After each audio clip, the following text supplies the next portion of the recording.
During my time on YouTube, I've created some of the craziest aquascapes you probably haven't even seen, such as this DIY bucket pond where we breed guppies, or maybe it could be this fallen tree tank, or possibly this massive 300-gallon tank, or maybe this riverbank tank where the riverbank just falls right into the water. Well, today we're going to be converting this tank right here into my most epic build yet.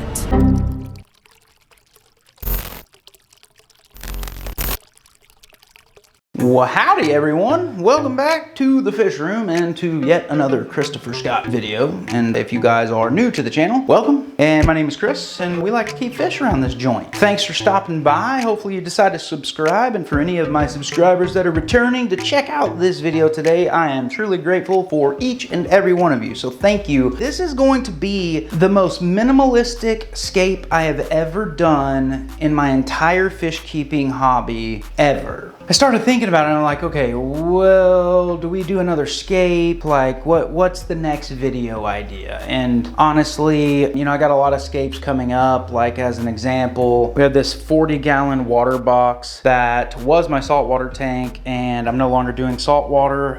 Donated all those fish, but we're gonna be scaping this tank. We're gonna be rescaping our paludarium. We've got all kinds of scapes coming. So I thought, let's move away from scapes for just a minute. Let's do a bare, minimalistic scape for a specific type of extremely personable, extremely aggressive, crazy eating fish that you've seen a lot of other YouTubers have, I'm sure. But we're not gonna talk about what that fish is yet because I wanna surprise you with it. I wanna show you what it is at the end. But go ahead and start thinking of a name for this fish. And I would prefer, if you can, give it a name that starts with an F, because this particular fish is going to become a mascot on this channel, just like the angelfish is with my merchandise. Speaking of merchandise, if you've been wondering where the Christopher Scott merch has been, well, our last host of our merchandise we've had a problem with, as you know,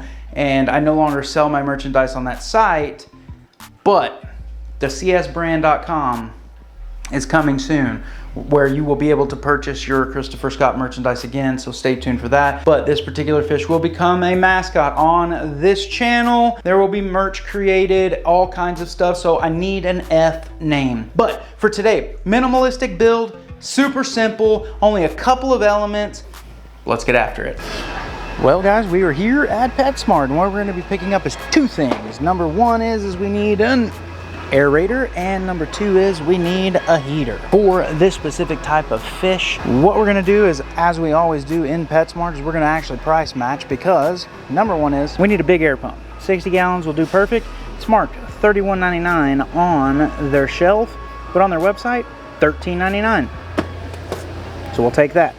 All right, we're gonna go with this Fluval M200. This is for up to 65 gallons, so this will do perfect in a 60-gallon tank, and they have it listed for $39.99, and you can price match this online for $20.99. So let's get it all set up. All right, guys.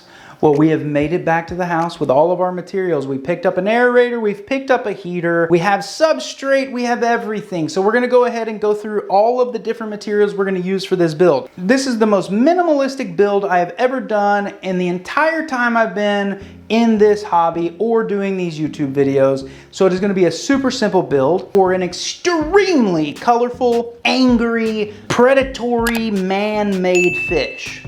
Did you know it? It's a man-made fish. You still don't know what it is yet? Hopefully you've picked a name and commented already below. Something that starts with an F. So let's take a look at all these materials. So the first thing we're gonna start with is a nice thin layer of pool filter sand right on the bottom of this tank. For anybody that's been around for a while, you know that I use this pool filter sand quite often, and that's simply because it is a silica-based sand, very much like what you buy at the pet store for an aquarium. However, a 10-pound bag of this at the pet store is like $20, whereas this 50-pound bag is only $8 at the hardware store. So that's why we use it. It's a great alternative to the stuff you buy, and it looks natural, and it's pretty low dust. There's not like a whole lot that comes from it. So now that we have our substrate layer in here, we're gonna go ahead and start getting the filtration set up. And now what I'm gonna be using for the filtration are 2 sponge filters, one on this side of the tank and one on this side of the tank. We're gonna go ahead and hook these up to aerators,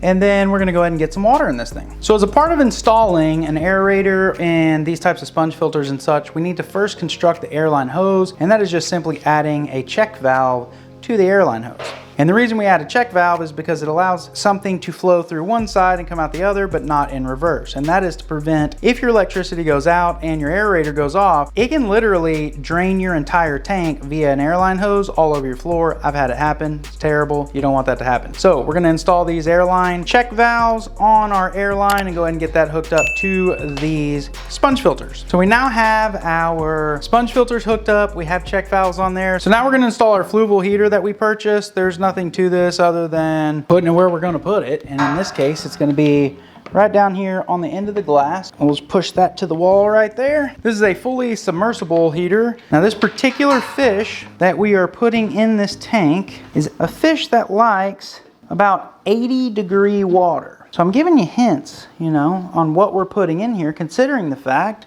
that, you know, we want a name of a fish that starts with an F, that they're aggressive eaters. They like minimalistic tank setups and big tank setups at that. They like 80-degree water. I'm throwing up softballs here, girls and guys. Well, with that, let's go ahead and get some water in this thing.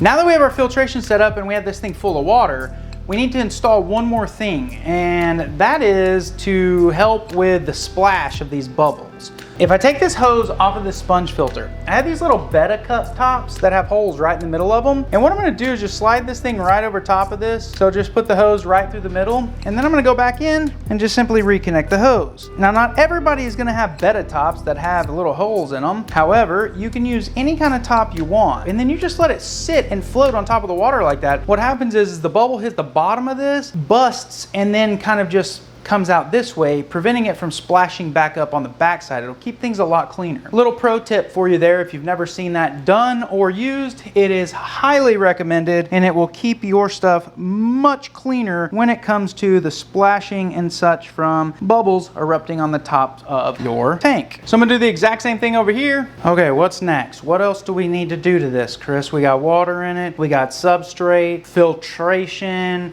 bubbles, so the water's being oxygenated. We have a heater. What else? Oh my gosh, I almost forgot. We don't want to kill the fish, so now we have to dechlorinate. We're going to be using some API stress coat, and this calls for 10 ml per 20 gallons.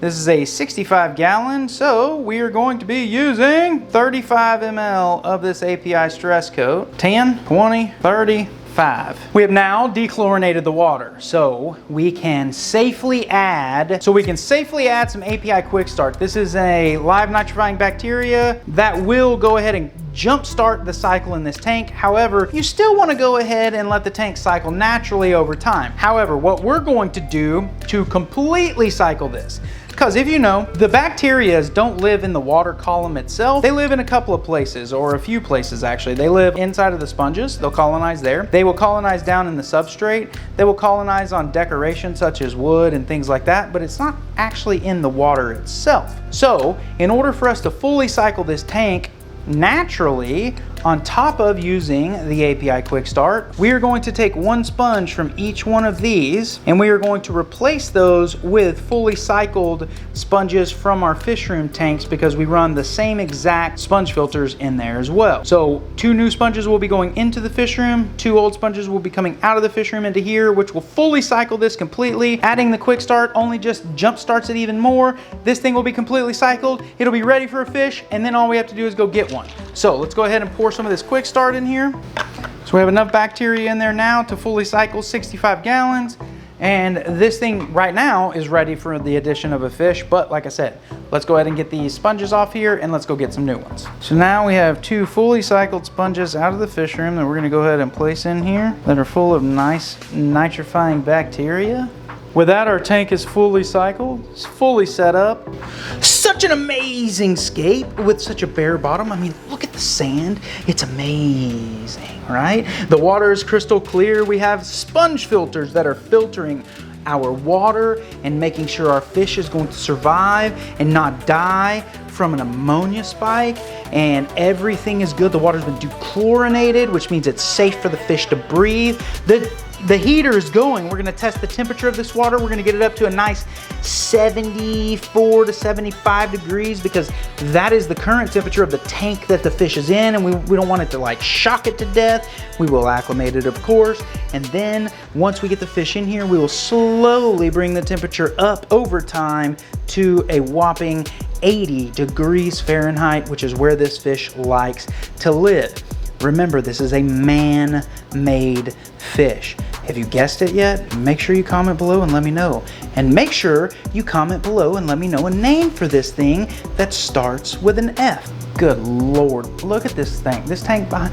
And first off, somebody told me that this thing, like in the last comments of the last video, one of the last videos, somebody said, that's not a 300 gallon, I've got a 60 gallon bigger than that. But this 300 gallon is looking fantastic. What did you guys think about the new fish that we added? I mean, all the neons back there, the little high fin white skirt tetras.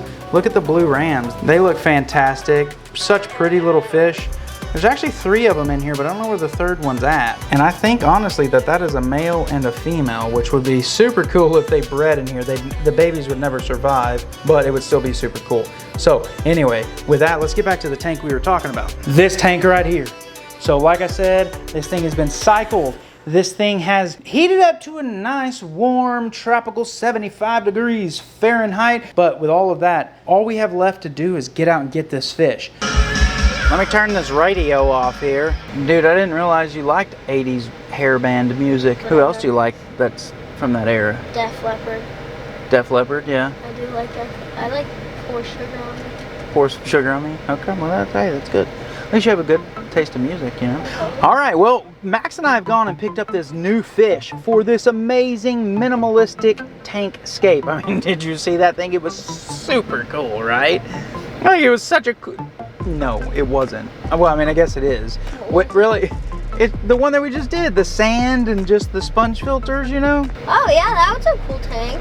We went and picked up this fish for this minimalistic tank that we have set up. And once again, I've been giving you all kinds of hints throughout this video. So we have our man-made fish.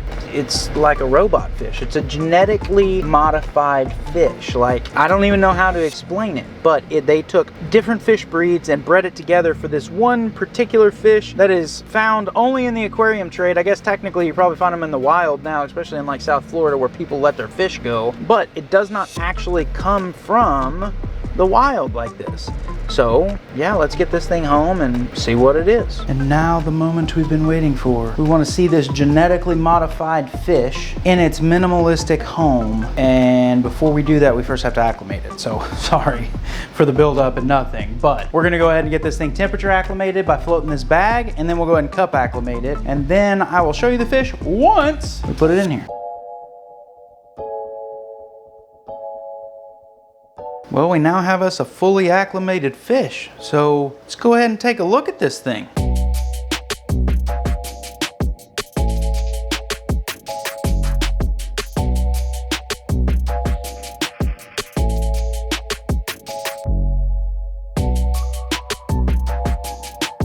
All right, well, let's take another look at this guy. He's been in here for about a week now, and we just want to kind of see how he's doing, and he is fully acclimated. And in fact, if you watch right here, I had to put this grate up here. I'm gonna make a top for this thing soon. I did not want him to jump out, and if you look, he is ready to eat, and if you watch, he's gonna try to eat my finger. Watch him right here. Ow! Ow! Ow! I'm kidding, he doesn't actually hurt you when you bite you, but super cool fish. What an epic addition to the fish room. I mean, such a cool fish. So we're gonna go ahead and feed this dude some cichlid pellets, and we know he's gonna like to eat. He loves to eat. That's all he does is roam around in his tank and eat. Absolute great fish, great addition to the fish room. And we're gonna grow this thing out to a massive flower horn.